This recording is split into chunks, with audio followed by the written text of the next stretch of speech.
in the middle of the runway. I took the control wheel backwards, and in that moment I, for the first time, felt the feeling of the aircraft, how it behaved, and it was as I wanted to have it.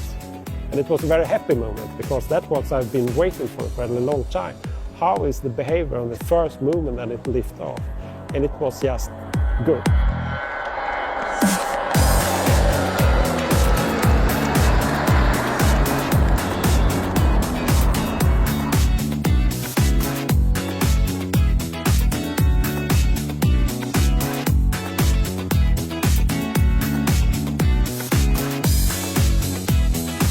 Finally on the runway, after the flight, braking the aircraft, turning back, taxi into the hangar. It was like a release of happiness, and I'm very happy to be one of the members in this team.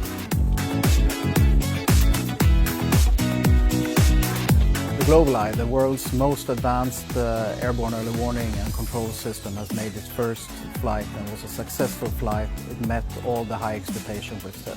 This is actually the second major milestone we passed in a very short space of time. February 23rd we have the rollout, and now we're in the air. The Global 6000 from Bombardier offers excellent special mission capability with ultra-long endurance, more than 11 hours. We have done this for more than 25 years, and we know what we're doing.